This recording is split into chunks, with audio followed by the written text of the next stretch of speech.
Since 2001, I have been working as an artist to develop an own instrument and new techniques for generating sound. I work with complex sounds that have an orchestral dimension of the sound spectrum in my concerts, performances, and installations. I generate these sounds by stimulating a field of more than 30 strings to vibrate using sliders made of metal, wood, and glass. By using my movements with the slider on the strings to control this flow of sound, precise choreographies emerge. Each movement is reflected in the sound either as a small or dramatic variation. The different properties of the materials and methods used produce unforeseen moments of sound.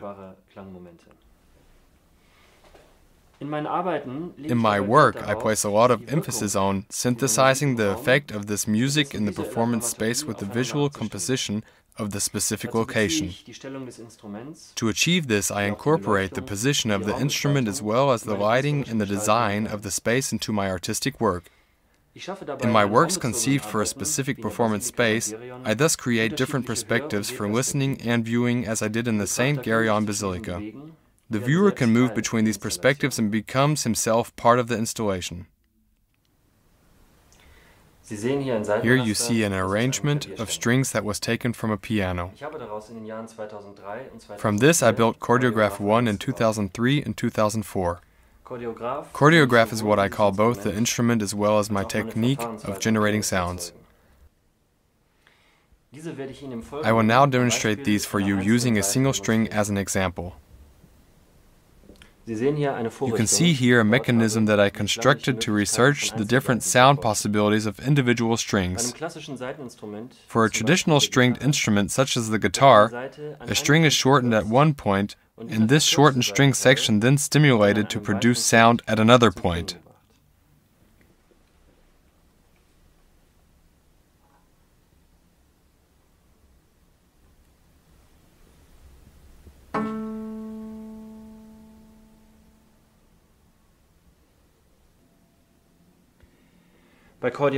Something completely different happens with the chordeograph. The slider shortens the string at one point and stimulates both of the shortened sections of string to vibrate at the same point.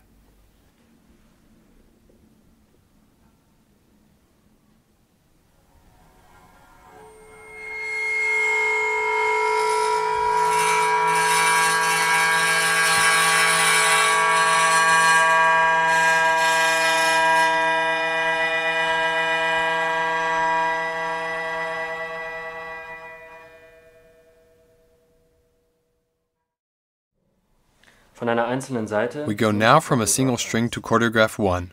The pitches of the sound change depending on the position of the slider on the string level. The sound also changes with different string arrangements. The form of the string arrangement in the chordeograph is always reflected in the sound. When I change the angle of the slider on the string level, the range of the pitches can be continuously merged until it reaches the microtonal melting point, or it can be extended far beyond the basic tuning of the strings.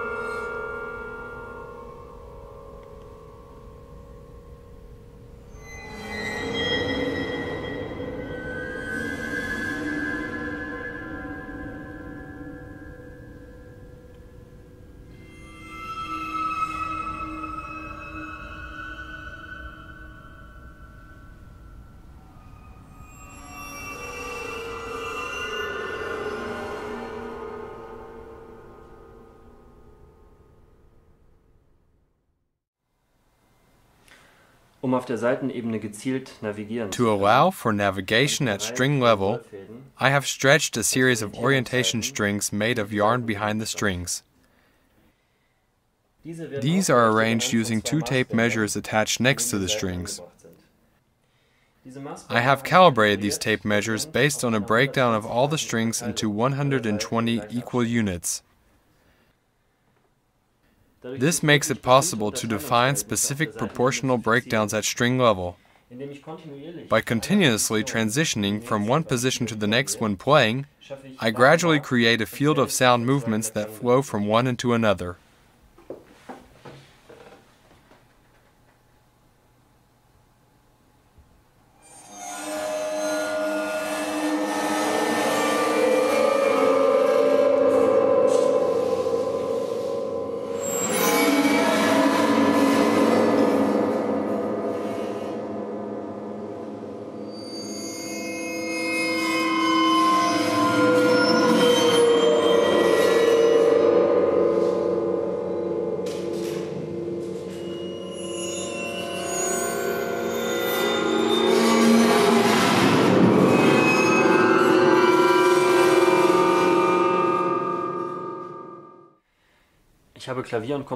I studied piano and composition at the Robert Schumann Music School in Düsseldorf.